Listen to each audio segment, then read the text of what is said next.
तो colour coding और carbon resistance दिखाता हूँ। कलर कोडिंग और कार्बन रेजिस्टेंस होता है, ठीक है। चित्र में आपको एक रेजिस्टेंस दिख रहा है, अभी इसका क्या कहते हैं वो देखते हैं। वर्टिकली व्यू कार्बन रेजिस्टेंस का है ना, तो इसका एनिमेशन देखेंगे, एनिमेशन के through X and Y, X और वाई पे चार रंगीन बैंड बने हुए हैं कार्बन कोड के। ये कार्बन का एक रेजिस्टेंस है जिस पर चार बैंड है, ए बैंड जिसका कलर कोई और है, बी का और है, सी का और है और डी का और है। तो कार्बन रेजिस्टेंस पहचानने के दो तरीके हैं, या तो मल्टीमीटर से टेस्ट करके उसकी रेजिस्टेंस याद कर लो कितना है, या कलर कोडिंग के फॉर्मूले के थ्रू, ठीक है। तो कलर कोडिंग के थ्रू, फॉर्मूले के थ्रू कैसे याद करते हैं ये देखो। तो एक्स से लेके वाई एक रेजिस्टेंस है जिसपे चार क्या कहते हैं रंगीन बैंड बने हैं, कलर बैंडिंग है ये। तो फॉर्मूला है R is equal to A into B, पहला बैंड इंटू दूसरा बैंड मल्टीप्लाई इंटू 10 की पावर सी तीसरा band, plus minus D, plus minus D चौथा बैंड, परसेंट, ठीक है। ये फॉर्मूला है इसका। अब देखते हैं वाला ए क्या है, ये कहाँ से शुरू होता है, आपके बाएं हाथ की तरफ से होगा। पहले बैंड की स्टार्टिंग कहाँ से मिलेगी आपको, बाएं हैंड से, मतलब आपके लेफ्ट हैंड साइड से जो कलर होगा पहला, दिस इज द पहला बैंड, फर्स्ट बैंड। दूसरे बैंड की बात करते हैं, दूसरा बैंड जस्ट उसके बाद का होगा, का तुल्यांक होगा, जो नंबर होगा उसका, जैसे कलर का जो कलर दे रखा है ग्रीन येलो ऑरेंज, इनके नंबर दे रखे हैं, तो जो नंबर होगा वो नंबर उसका बैंड का नंबर होगा। ऐसे ही उसके बाद का तीसरा, और जो चौथा बैंड दिखाएगा डेट इज टॉलरेंस। टॉलरेंस कितनी है, अगर वो गोल्डन कलर है तो प्लस माइनस 5%, अगर सिल्वर का है तो 20%, अगर नो कलर है तो प्लस माइनस सॉरी 10% है सिल्वर पर, अगर कोई कलर नहीं है तो प्लस माइनस 20% चलता है। क्लियर। अब देखते हैं कलर कोडिंग का फॉर्मूला क्या है। कलर कोडिंग का फॉर्मूला है, सिंबल्स दिखा रखे हैं ये, आपके सिंबल्स दिखा रखे हैं कलर कोडिंग के, ठीक है। B that is black, BB black brown, black का नंबर है 0, वैल्यू 0। अगर ब्लैक कोई कलर कोडिंग आता है, कलर नंबर आता है कहीं भी आता है तो वहाँ 0 आ जाएगी। Brown 1, red that is 2, orange 3, yellow 4, green 5, blue 6, violet 7, grey, grey मतलब स्लेटी टाइप का होता है जो colour, grey that is grey 8, और व्हाइट 9। इसके बाद गोल्ड पट्टी है तो 5%, और सिल्वर है तो 10%। अगर नो कलर है, कोई कलर नहीं है, तो उसका हम दिखाएंगे 20%। क्लियर। अब देखो एक एग्जाम्पल लेते हैं, यही बनाता हूँ आपके लिए, ड्रॉ करता हूँ, ठीक है। तो उसका मुझे वो बताएंगे कलर कोडिंग कौन सी है, मतलब कोड कौन सा है ना। मैं पट्टी दिखा देता हूँ, ये पहली पट्टी, ठीक है, ये दूसरी पट्टी, मल्टीप्लाई नहीं होता इनमें, ए बी लिखा है, मल्टीप्लाई नहीं लिखा, ध्यान रखना, ए डॉट बी नहीं है। तीसरी पट्टी, ठीक है, और चौथी पट्टी। चौथी पट्टी का मतलब आपका जो है कौन सा कलर दिखाऊं, उसमें सिल्वर कलर मिल जाएगा, लाइन बेड। चौथी पट्टी नो कलर। चलो अब बताओ इसकी वैल्यू कितनी है, इसकी वैल्यू कितनी है। ये एक्स पॉइंट है, ये वाई पॉइंट है, जल्दी बताओ। देखो पहले देखते हैं येलो, येलो कलर कहाँ है, 4 नंबर पर, तो 4, ठीक है। फिर ना ऑरेंज, ऑरेंज देखो कहाँ है 3 पर, तो ये 43 हो गया। Green 5 into 10 to the power 5। अगली कोई पट्टी नहीं है तो प्लस माइनस 20% टॉलरेंस ना 20% ओम। तो 43 ओम का रेजिस्टेंस है, 43 इंटू 10 to the power 5। तो इसका मतलब हो गया 4300 किलो ओम का रेजिस्टेंस है, 4300 किलो ओम का रेजिस्टेंस है ये, जिसकी टॉलरेंस 20% है। क्लियर, समझ में आ गया? अब इसी का एनिमेशन देखते हैं, एनिमेशन। ठीक है, एनिमेशन लगाता हूं उसका। अभी 1 मिनट वेट करेंगे। एनिमेशन इसका कहाँ गया, आपको देखना है। ठीक है, तो कोडिंग है, कोडिंग क्लियर है। ये क्वेश्चन ऑब्जेक्टिव क्वेश्चन आएंगे अगर पेपर में तो 1 या 2 नंबर मान लो इस कलर कोडिंग के भी आएंगे, मतलब 1-1 2-2 नंबर की, 1-1 नंबर का ऑब्जेक्टिव आना चाहिए ऑनलाइन अगर पेपर हो रहे हैं तो देखो आपको दिखाता हूं मैं, 1 मिनट। हाँ ठीक है, हाँ ये रही। सर 21 तारीख से। हाँ 21 जुलाई से, तो उससे पहले खत्म हो जाएगा और कोशिश करूंगा रिवीजन हो जाए। तो ये तो देखो, सर ये ऑनलाइन होंगे पेपर? हाँ शायद। तो पहले समझते हैं कलर कोडिंग। देखो इसके हाथ में एक रेजिस्टेंस है, पहली पट्टी येलो, दूसरी ब्लैक, तीसरी आपकी क्या कहते हैं ये ग्रे, और चौथी सिल्वर है ना। इसकी कोडिंग बताओ, कोडिंग कोडिंग के हिसाब से इसकी कैसे होगी। पहली पट्टी कौन सी है इसकी, देखो आंसर बताओ जल्दी। पहली पट्टी कौन सी है इसकी, येलो, तो येलो का कोड है 4। दूसरा कलर लेता हूं यहां से, येलो का कोड है 4। ठीक है, येलो के बाद आपकी ब्लू है 46 इंटू 10 to the पावर, तीसरी कौन सी है, ये है grey, that is 8 10 to the power 8। और टॉलरेंस कितनी है इसकी, प्लस माइनस, सिल्वर है प्लस माइनस आपका टॉलरेंस है इसकी 5, सिल्वर से तो 10%। समझ में आया? तो इस वीडियो को देखते हैं एनिमेशन को कि ये कैसे करते हैं। तो इसमें एक क्या कहते हैं ट्रिक है, वो ट्रिक आप याद कर लेना कि अभी देखते हैं ट्रिक क्या है। दिस स्टार्ट, थोड़ा सा फास्ट चलाएंगे इसे। तो ये कलर ये जो दिखा रहा है दिस इज द रेजिस्टेंस।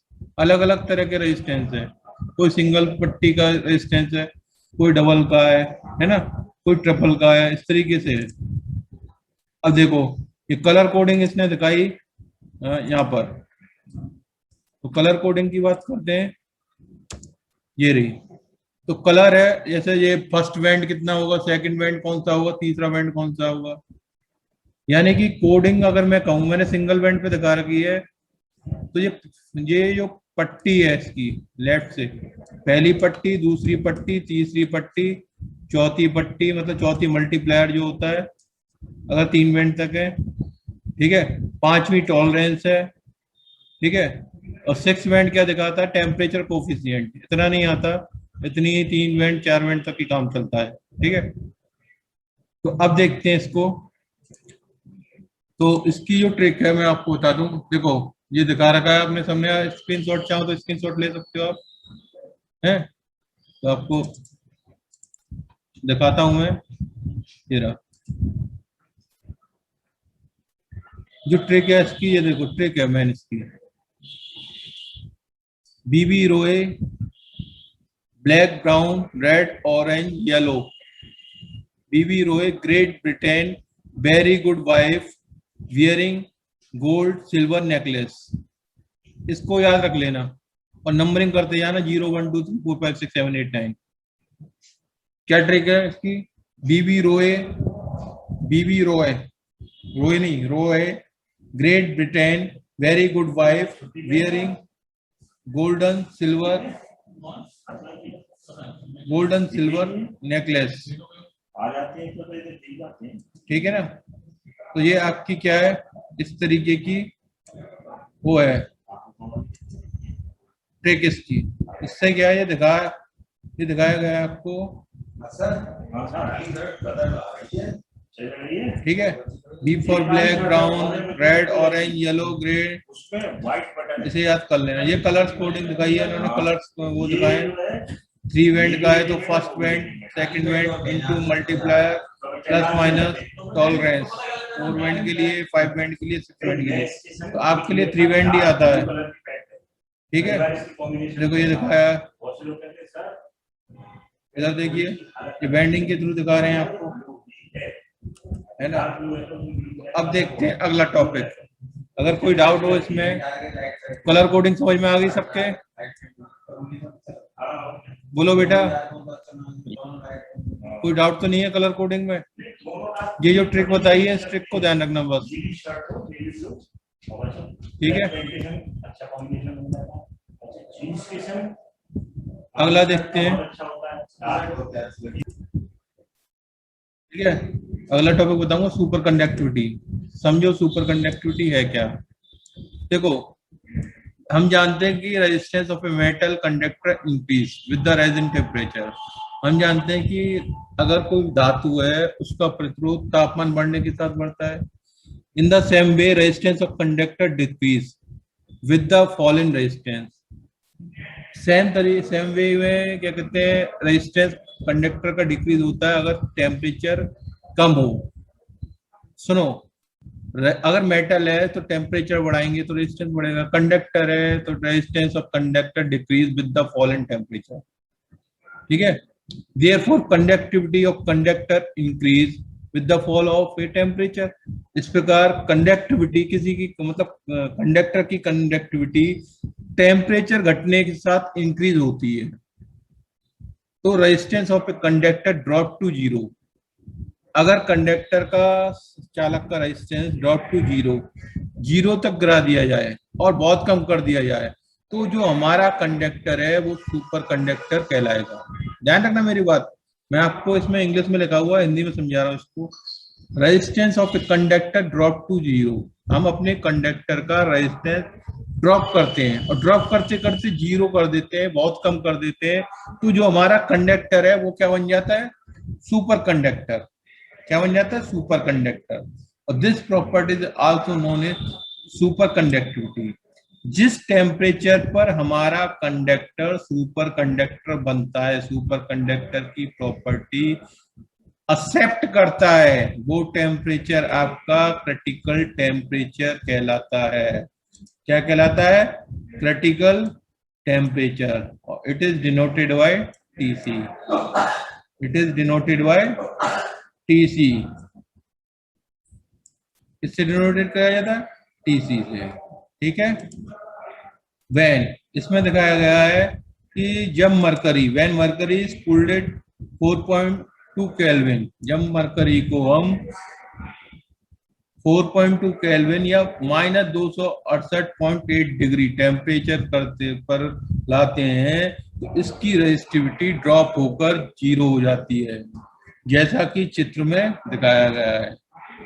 समझ में आया सुपर कंडक्टिविटी क्या होती है, सुपर चालकता, कि अगर हम कंडक्टर की आपका रेजिस्टेंस टेम्परेचर घटाते घटाते घटाते इतना कर दें कि उसकी जीरो कर, टेम्परेचर जीरो कर दें, तो उसकी कंडक्टिविटी जो है कंडक्टर, तब वो कंडक्टर रेजिस्टेंस इसका ड्रॉप टू जीरो कर दें, एक ऐसा टेम्परेचर है जिसका हम उसका रेजिस्टेंस जीरो कर दें, तो वो जो कंडक्टर है हमारा सुपर कंडक्टर कहलाएगा। और जिस टेम्परेचर पर हम ये प्रोसेस करेंगे वो टेम्परेचर क्रिटिकल टेम्परेचर कहलाएगा। This is denoted by TC.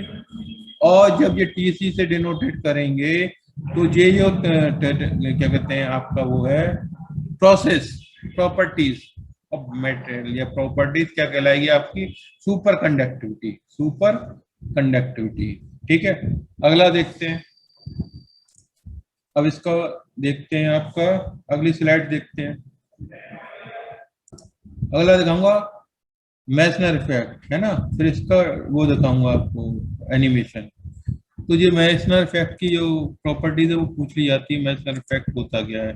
तो मैसनर एक साइंटिस्ट का नाम था, उसने कहा कि जब एक सुपर कंडक्टर को एक्सटर्नल मैग्नेटिक फील्ड में रखते हैं, मतलब कोई बाहर चुंबकीय क्षेत्र में रखते हैं, तो जो फील्ड लाइन है expel from the exterior of spaceman, उस स्पेस में उस सुपर कंडक्टर के टुकड़े से बाहर की तरफ चली जाती है। इट मीन्स जो टेम्परेचर है उस वक्त का वो क्रिटिकल टेम्परेचर से कम होता है, तो मैग्नेटिक फील्ड इनसाइड कब होंगी, यानी कि specimen become zero. However if, यदि magnetic field inside the specimen become zero, तो हाउएवर इफ द टी, मतलब आपका जो है temperature is greater than critical temperature, तो मैग्नेटिक लाइन उस मैग्नेटिक फील्ड में की जो मैग्नेटिक लाइन है एग्जिस्ट इनसाइड द स्पेसमैन,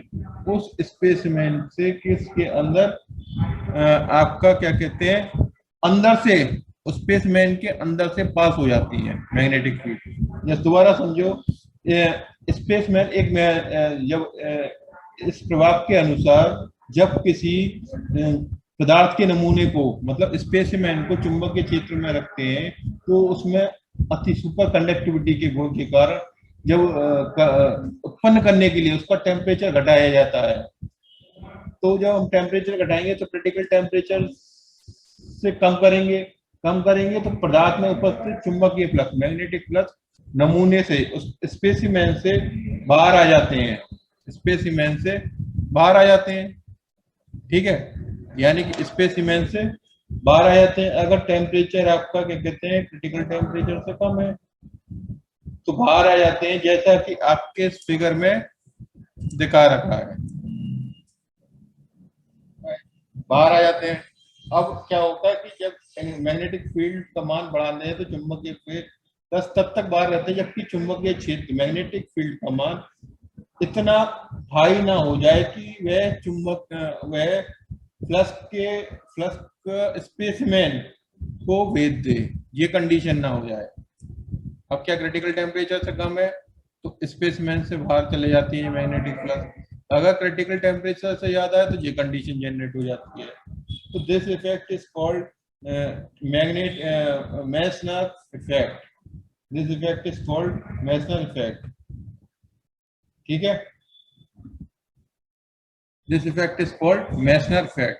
अगर मैसनर इफेक्ट की एप्लीकेशन की बात करें तो हाइड्रोडायनामिक सुपर कंडक्टिविटी का अगर एप्लीकेशन मैसनर इफेक्ट जो है सुपर कंडक्टिविटी का एप्लीकेशन की बात करें तो क्या कहते हैं सुपर कंडक्टिविटी जो है इसकी आवश्यकता मैग्नेटो हाइड्रोडायनेमिक पावर जनरेशन में होती है।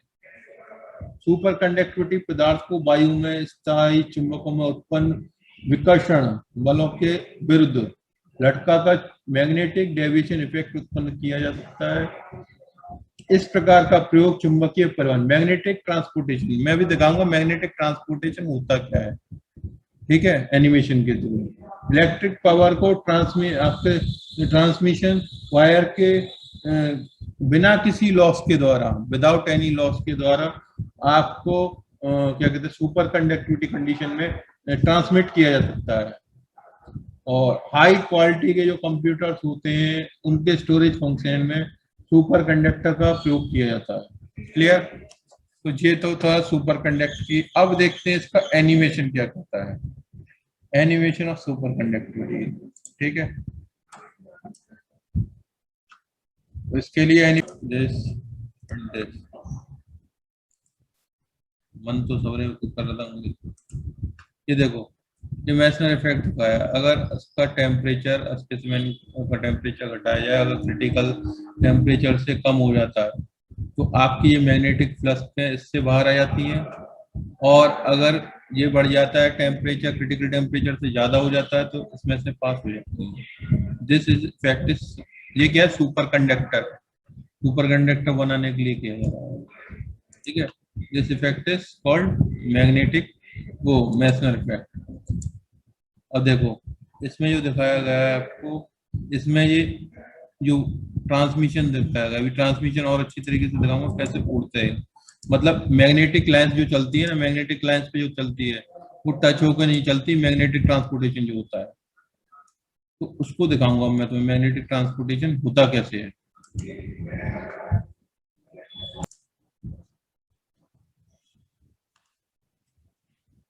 प्रोसेस आपने कभी ट्रेन को उड़ते हुए देखा है?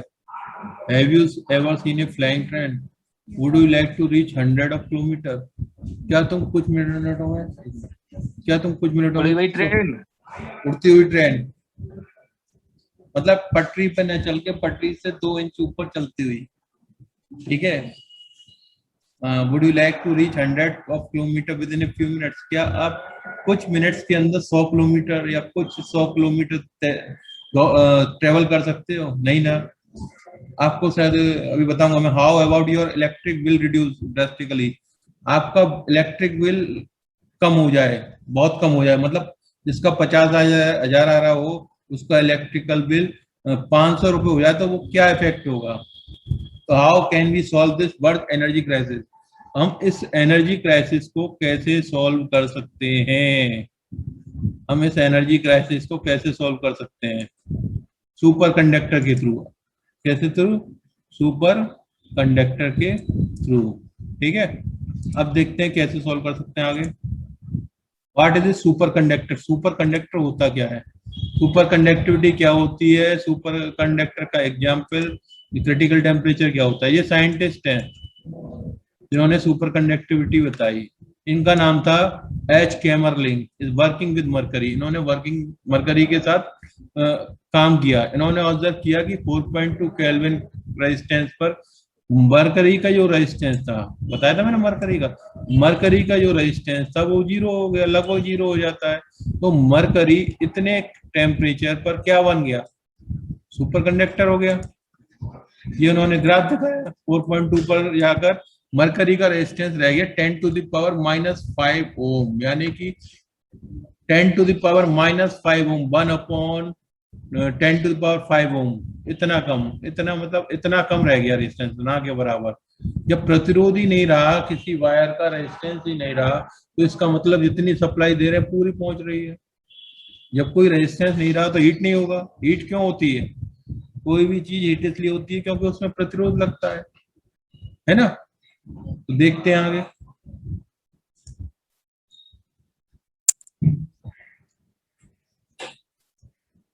आगे इन्होंने दिखाया है, super conductor is a matter who shows the zero resistance.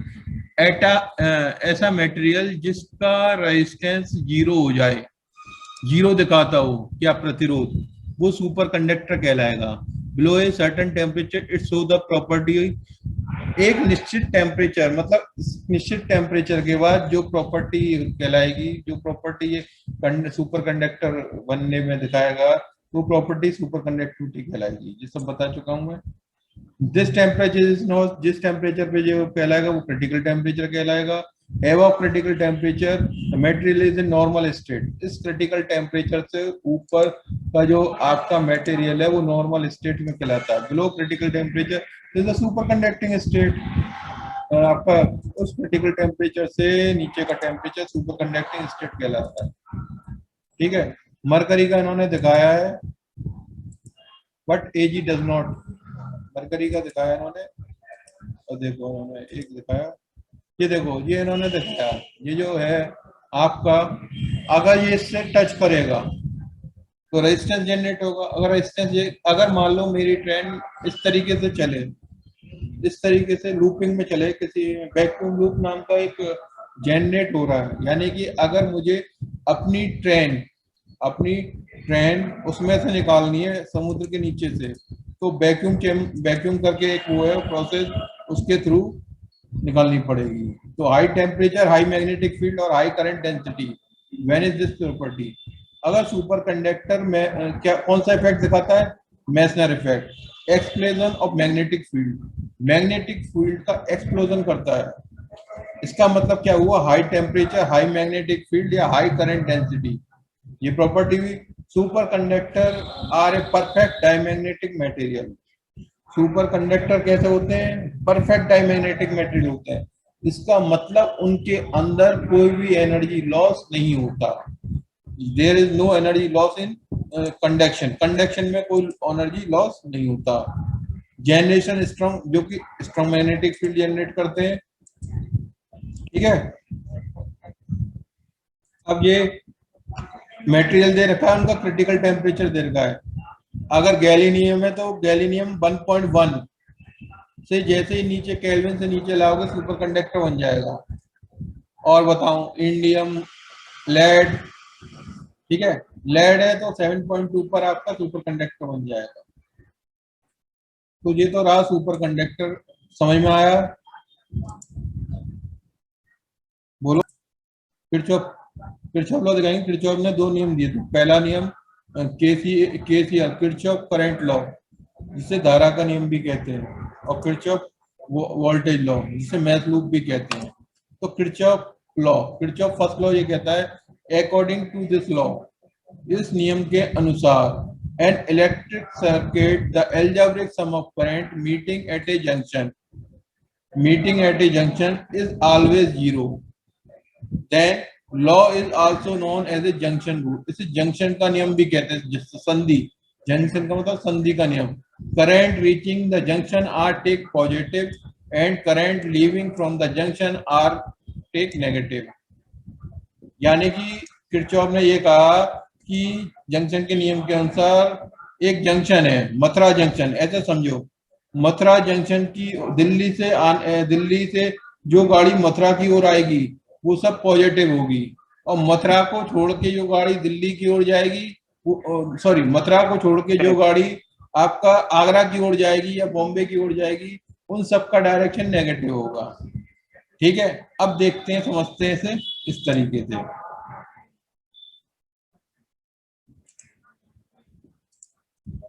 कहाँ गया ये? हाँ, देखो, ये जंक्शन मान लो आपका, this junction is Mathura junction, Kirchhoff का नियम, this junction is Mathura junction. तो ये जो गाड़ी आ रही है मथुरा की ओर आ रही है, जंक्शन की ओर आ रही है, दैट इज मथुरा जंक्शन।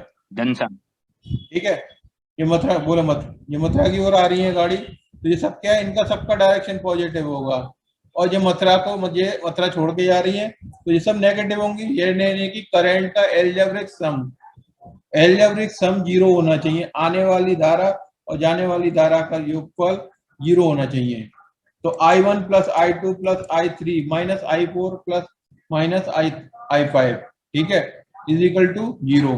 तो ये तीनों धारा मथुरा जंक्शन की तरफ आ रही थी फ्रेंड, 1 2 3, और ये दोनों मथुरा को छोड़ के जा रही हैं, दैट इज द तो sum of current reaching of the junction, junction की ओर पहुंचने वाली धारा बराबर जंक्शन को छोड़ने वाली धारा के बराबर होगी। क्लियर? ये पहला नियम कहता है, ये पहला नियम आपका कहता है। अब दूसरे नियम की बात करते हैं, टाइम देखो कि कितना बचा है। दूसरा नियम कहता है 3 मिनट है, ठीक है, दूसरा नियम हो जाएगा, न्यूमेरिकल कल कराऊंगा इस पे। आज दूसरा नियम देख लेते हैं, कहाँ गया ये रहा। दूसरा नियम ये रहा। दूसरा नियम कहलाता है किरचॉफ वोल्टेज लॉ, इसे मैथ्स का लॉ, लूप लॉ दोनों कहते हैं। मैथ्स का नियम या लूप का नियम दोनों कहते हैं। ठीक है, इस नियम को देखते हैं, इस नियम के अनुसार क्या है। In any close math, math क्या होता है, जो एक सर्किट पूरा करता हो, यानी कि आपकी करंट पॉजिटिव से चले और लौट के मैग्नेट नेगेटिव पे आ जाए। तो ये देखो, पॉजिटिव से चल रही है और नेगेटिव पर आ रही है, दिस इज फर्स्ट मैथ। ठीक है, in any close math of a circuit of algebraic sum of the product of the current and the resistance in each part, देखो, of the mass is equal to the algebraic sum of EMF, that is mass, so that is EMF का मतलब E, algebraic sum of E is equal to algebraic sum of B, that is B is equal to IR, so algebraic sum of E is equal to algebraic sum of IR। Clear करते हैं अभी से, clear drawing. ठीक है, इसे हिंदी में समझते हैं। हिंदी में ये कहता है कि किसी क्लोज सर्किट के प्रत्येक भाग के चालक में धारा तथा रेजिस्टेंस के गुणनफल का बीजगणितीय योग उस परिपथ के समस्त विद्युत भाग इलेक्ट्रोमैग्नेटिक फोर्स के बीजगणितीय योग के परस्पर जोड़े जाने पर शून्य होता है या बराबर होता है। ठीक है, in a close loop the algebraic sum of the EMFs and algebraic sum of the product of circuit and resistance is the various arms of the loop is 0. Loop is 0. तो देखो कितने मिनट, 3 मिनट 4 मिनट, ठीक है। Attendance ले लेता हूं मैं बच्चों, कल बताऊंगा इस नियम को।